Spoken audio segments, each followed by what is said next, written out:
Selamat pagi dan salam bagi kita semua. Bapak Ibu jemaat yang dikasihi di dalam Kristus Yesus. Sebelum kita beraktivitas di pagi hari ini, marilah kita sejenak meluangkan waktu kita untuk mendengar dan merenungkan firman Tuhan. Marilah kita berdoa. Damai sejahtera Allah melampaui segala akal. Itulah yang memelihara hati dan pikiranmu di dalam Kristus Yesus Tuhan kita. Amin. Apa kabar Bapak Ibu jemaat yang dikasihi di dalam Yesus Kristus? Tentu doa dan harapan kami semuanya dalam keadaan baik di pagi hari ini. Renungan harian HKBP Sutoyo, Resort Sutoyo, hari ini 6 September 2021 dari Efesus pasal yang kelima ayat yang ke-8. Demikian pembacaan firman Tuhan. Memang dahulu kamu adalah kegelapan, tetapi sekarang kamu adalah terang di dalam Tuhan. Sebab itu hiduplah sebagai anak-anak terang. Dalam bahasa Batak dikatakan, Aina holum do hamuna jolo, alai tiur do anggun waing di bagasan Tuhani. Marparange mahamu songon akka anak hatiuron. Demikian pembacaan firman Tuhan. Bapak Ibu jemaat yang dikasihi dalam Yesus Kristus, kata terang adalah salah satu istilah yang sering kita jumpai dalam Alkitab. Mengapa? Karena kata terang sangat mudah untuk kita pahami. Jika kita berbicara mengenai terang, maka akan selalu muncul kata kegelapan. Di awal Alkitab, di kitab Kejadian pun, kata terang dan gelap selalu berdekatan, di mana Allah memisahkan terang dan gelap itu. Berbicara mengenai terang, tentu kata terang sangat banyak memberi manfaat bagi kehidupan manusia. Misalnya, dengan terang, maka kita dapat melihat dan mengetahui apakah benda itu bagus atau tidak. Di zaman dahulu pun, terang atau cahaya itu sangat berguna untuk menentukan baik atau tidak baik sesuatu barang yang akan kita beli. Di dunia Timur Tengah kuno, kedai-kedai di pasar umumnya tidak memiliki pagar ataupun jendela.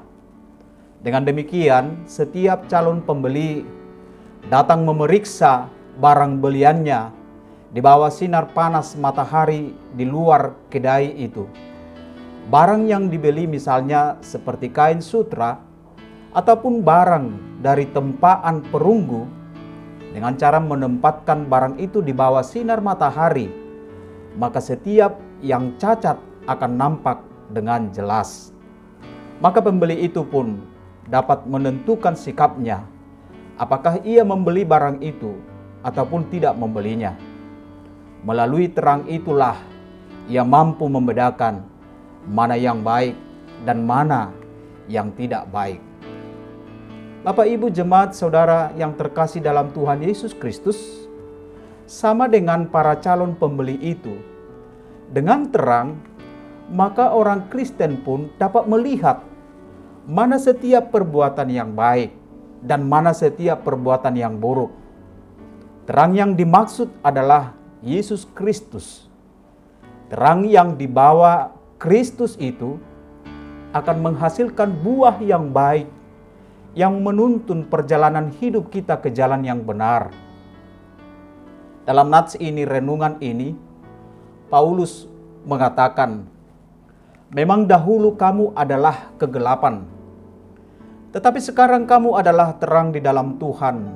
Sebab itu, hiduplah sebagai anak-anak terang. Paulus memberi pemahaman bahwa orang yang percaya kepada Kristus adalah orang yang tinggal di dalam terang, maka dia pun disebut sebagai anak-anak terang. Sebaliknya, orang yang tidak percaya kepada Kristus adalah orang yang tinggal dalam kegelapan, maka dia disebut sebagai anak-anak kegelapan. Oleh karena itu, saudara-saudariku yang terkasih, melalui nats renungan ini, kita diajak untuk menjadi anak-anak terang. Dan tugas kita sebagai anak-anak terang itu adalah membawa terang ke dunia ini kepada terang itu, yaitu Yesus Kristus.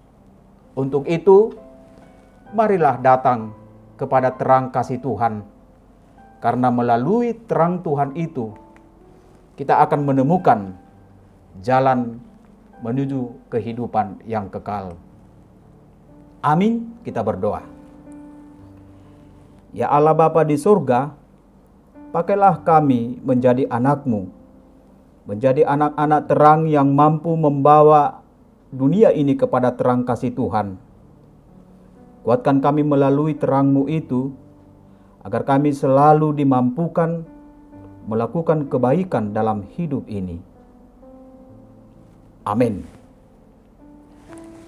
Tetap jaga kesehatan. Tuhan memberkatimu.